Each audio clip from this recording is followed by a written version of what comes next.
రాష్ట్రమంతా అనుకుంటూ ఉంటుంది. మీకు ఒకే ఒక మాట చెప్పాలనుకుంటా ఉన్నా నేను.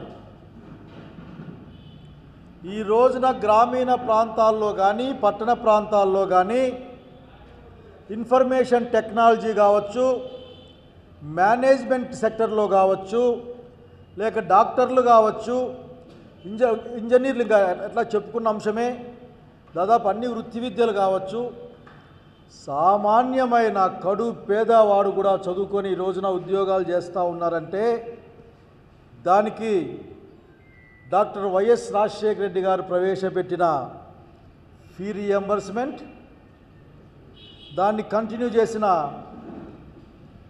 జగన్మోహన్ రెడ్డి గారు వైఎస్ఆర్సీపీ కాంగ్రెస్ పార్టీ అధ్యక్షులు, పూర్వ ముఖ్యమంత్రి. ఊరకనే రావు. ఈ రోజున ఐటీ బ్రాంచ్లో లక్షలాది మంది పిల్లలు ఉన్నారంటే అది మీ ఆలోచన కాదు. ఆ ఆలోచన రాజశేఖర రెడ్డి గారిది, తదనంతరం వచ్చిన జగన్మోహన్ రెడ్డి గారి విషయాన్ని మీరు గుర్తుపెట్టుకోవాలా. ఊరికే మాట్లాడితే ఐటీ నేను తెచ్చినా, బిల్డింగ్ కట్టినా ఆడ కట్టిన హైటెక్ సిటీ బిల్డింగ్ ఏందో మాకు తెలుసు, ఆ చుట్టుపక్కల భూముల సంగతి మాకు తెలుసు, అందులో ఏది గొప్పది కూడా మాకు తెలుసు. కానీ ఈ రోజున ఐటీ సెక్టర్లో ఉన్న ఉద్యోగాలకి ఎవరినైనా సరే అడగండి, ఫీజులు తిరిగి కట్టడం అనే ప్రభుత్వమే కట్టడం. దానికి కులం లేదు, మతం లేదు, ఏమీ లేదు. కేవలం అర్హత అనే దాని మీదనే కట్టిన సంగతికి గుర్తు చేస్తూ ఉన్నాం. కానీ మీ వలన చదువులు కుంటుపడే అవకాశం ఉంది. అక్కడక్కడ వింటున్నాం, హాల్ టికెట్లు ఇవ్వడం లేదు, సర్టిఫికెట్లు ఇవ్వడం లేదని వింటూ ఉన్నాం. మీరు మొత్తం బకాయిలు కట్టాలి. దాదాపు 3,700 కోట్లు ఉన్నాయి. అవి మీరు పెట్టిందేమో 2,600 కోట్లు. అప్పులు కడతారా? వచ్చే ఈ సంవత్సరంలో ఖర్చు పెడతారా? మీకు అర్థం కావాలా? మాకైతే భయం వేస్తూ ఉంది.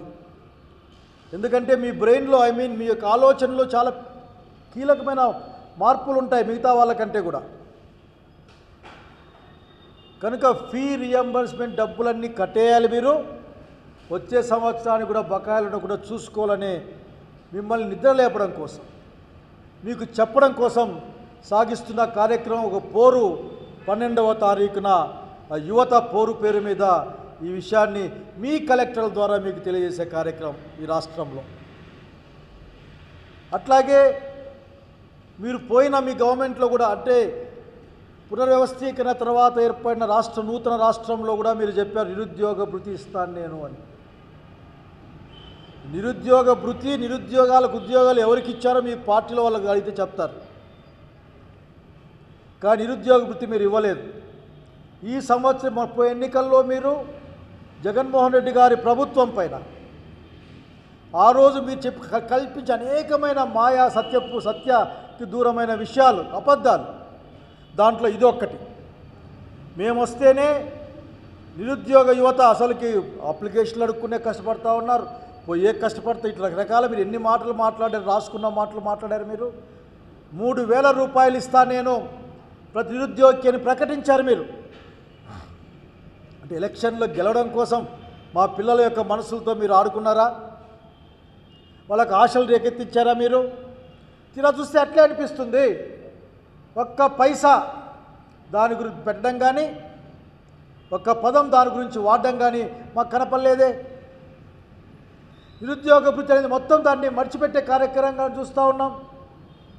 సంపద లేదనే మాట మాట్లాడద్దండి ముఖ్యమంత్రి గారు, అట్లాగే ఆయన డిప్యూటీ సీఎం గారు. మీతో అనేక బీజేపీ వెనకల ఉంటుంది. మీకు అచ్చంగా అప్పుల్లోనే 7,000 కోట్లు మిగిలాయి, 7 లక్షల కోట్లు మిగిలాయి మీకు అచ్చంగా. చాలా అదృష్టవంతులు మీరు. 14 లక్షల కోట్లని మీరు పలుమార్లు చెప్పారు, అన్ని మీటింగుల్లో చెప్పారు. అధికారం వచ్చినాక మీరు ఆర్థిక శాఖ రివ్యూ చేసినప్పుడు చెప్పారు. గవర్నర్ చేత 10 లక్షల కోట్లని ప్రకటించారు. అంటే అన్ని కోట్లే. అట్లాగే బీజేపీలో ఉన్న ప్రెసిడెంట్ గారు పురంధేశ్వర్ గారు 12 లక్షల కోట్లు ఉంటే మీరేం సరిగ్గా మాట్లాడరని ఢిల్లీకి కూడా పోయి వచ్చారు. మొన్న అసెంబ్లీలో మీ మంత్రి ప్రవేశపెట్టిన అప్పుల లెక్కలు చూస్తే 7 లక్షల కోట్లు దాట్లే. అందులో కూడా జగన్మోహన్ రెడ్డి గారు ఇచ్చిన డబ్బులు ఎంత? 3.5 lakh crores. ఆ మధ్య నాట్ ఈవెన్ 4 lakh crores. కనుక మీ దగ్గర డబ్బులు ఉన్నాయి, అప్పుల్లోనే మిగిలిన్నాయి. మీకు వడ్డీ డబ్బులు కూడా మిగులుతాయి. ఎందుకంటే మీరు వడ్డీ చాలా కడుతున్నాం అంటున్నారు కదా, వడ్డీ కూడా 7 లక్షల కోట్లు మిగిలిపోయాయి. సంపద లేదనే మాట కాదు, మాట మీద నిలకడ లేనితనం తప్ప ఇంకోటి కారణం సంగతి ఇక్కడ నేను గుర్తు చేస్తూ ఉన్నా. దయచేసి నిరుద్యోగ యువకులకి ఉద్యోగాలు ఇవాళ మీరు చెప్పిన మాట ప్రకారం 20 లక్షల ఉద్యోగాలు ఇస్తామని చెప్పారు. ఈ సంవత్సరానికి ఇప్పటికే 4 లక్షల ఉద్యోగాలు దాదాపు ప్రమాణం రావాలి. ఉద్యోగ కల్పన అంటే ఎట్లా ఉంటుందో ఒకసారి జగన్మోహన్ రెడ్డి గారి ప్రభుత్వంలో ఉన్న వాళ్ళని, మీకే ఇబ్బంది లేకపోతే జగన్మోహన్ రెడ్డి గారితో మాట్లాడండి. ఉద్యోగాల కల్పన, యువకుల యొక్క భవిష్యత్తు ఏ విధంగా ఉంటుందో వాళ్ళు మీకు సలహా ఇస్తారు. మనం చూసాం మీ దగ్గరే, మీరు చెప్పిన లెక్కల్లో చాలా కొన్ని లక్షల ఉద్యోగాలు వచ్చాయని చెప్పారు మీరు జగన్మోహన్ రెడ్డి గారి హయాంలో, అన్నీ కూడా ప్రత్యక్షంగా పరోక్షంగా. కనుక ఉద్యోగం అన్నా ఇవ్వాలి, మీరు నిరుద్యోగ భృతి అన్నా ఇవ్వాలి. ఉద్యోగాల మాట లేదు, మాట్లాడితే మెగా డిఎస్సి 16,000 మీరేం చెప్పాలనుకుంటున్నారు? ఆఖరికి మెగా డిఎస్సి నువ్వు లేకపోయినా, ఇంకొకరు లేకపోయినా టీచర్ల ఉద్యోగాలు ఖాళీ అయితే ఉద్యోగాలు ఫిలప్ చేయాలా? కాదు 16,000కే మెగా డిఎస్సి అంటే ఎట్లా? 1,00,000 ఉద్యోగాలు ఒక్కసారి ప్రకటించిన ప్రభుత్వాల్లో పనిచేసిన వాళ్ళం మేమందరం. కాబట్టి మీరు నిరుద్యోగుల గురించి మీకు ఏమాత్రం ఆలోచన లేదు. కనుక మీరు నిద్రపోతున్నట్లు నటిస్తూ ఉన్నారు. నిరుద్యోగుల పట్ల మీకు వినపడినట్లు, కనపడినట్లు, మీరు చూడనట్లు ప్రవర్తిస్తూ ఉన్నారు. ఇది మంచిది కాదు. మీ యొక్క లక్షణాన్ని, ఇది మీ ప్రభుత్వం యొక్క లక్షణాన్ని బయటపెడుతుంది. ఎందుకు నాకు బాగా గుర్తుంది, ఒకానొకప్పుడు ఈ దేశ ప్రధాని ఏం మాట్లాడు గుర్తుకుంది నాకు ఉద్యోగాలపైన. అదే బాపతే కదా, మీరందరూ కూడా ఒకే కూటమి కదా. ఇప్పుడు మీరు ఎన్డీఏలో మీరు మాట్లాడితే ఎన్డీఏ ప్రభుత్వం చెప్తూ ఉంటారు.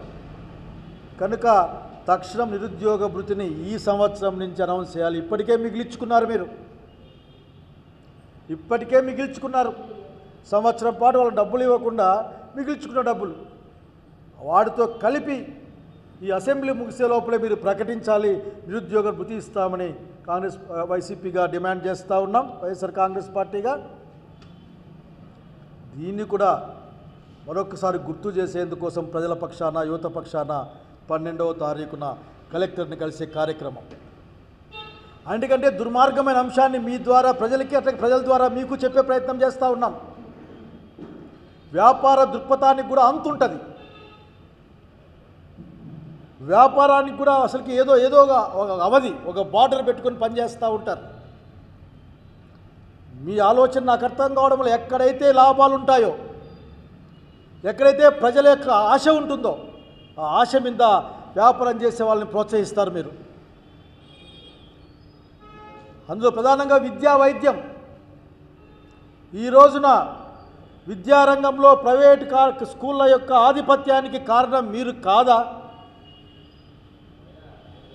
అట్లాగే ఆ చైనా స్కూల్స్ మధ్యలో గొడవ వస్తే ప్రైవేట్ స్కూళ్ళలో కూర్చొని పంచాయతీలు చేసింది కూడా బహుశా మీకు సంబంధించిన వాళ్ళే అనుకుంటా నేను.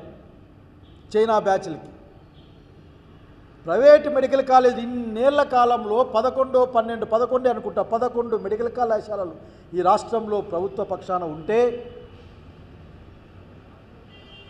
ఒక్కసారి దాదాపు 8,000 కోట్ల రూపాయల ఖర్చుతో 17 ప్రభుత్వ మెడికల్ కళాశాలని ప్రారంభించాలని ప్రయత్నం చేసిన జగన్మోహన్ రెడ్డి గారి గొప్పతనానికి ఈ రాష్ట్రం తరఫున నేను ధన్యవాదాలు తెలియజేస్తూ ఉన్నాను. నిజంగా అంతటి సాహసోపేతమైన చర్యల్ని కానీ పనులు కానీ రాజశేఖర రెడ్డి గారి కుమారుడు జగన్మోహన్ రెడ్డి గారే చేయగలరు. ఆ విషయాన్ని నాకు ఎవరు చేయలేరు. మీరు వాటిని ఇప్పటికే 5 కళాశాలలు పనిచేస్తూ ఉన్నాయి. పులివెందుల పూర్తి అయింది, అల్లూరు సీతారామరాజు పూర్తి కావచ్చింది. మీరు ప్రభుత్వంలోకి వస్తేనే మీరు చెప్పిన మాట ఏంటంటే దీనికి మా చేత కాదు, ఇచ్చిన సీట్లు వెనక్కి తీసుకోండి. మీకేమనిపించడం లేదా? మీకు సోయగులు లేదా? మీరు ఎట్లా రాస్తారు? మామూలుగా మెడికల్ కాలేజ్ సీట్లు పెంచండి అని ప్రభుత్వాలు మాట్లాడుకుంటూ ఉంటాయి. మీరు మాత్రం మాకొద్దు, మనకు ఆడ హాస్టల్ లేదు, హాస్టల్ కూడా పెట్టలేనంత దుర్మార్గంగా మీరున్నారా? తెచ్చిన 1,00,000 కోట్ల అప్పులుగా 20-30 కోట్లు పెట్టేసాడు, హాస్టల్ వచ్చేసేది కదా.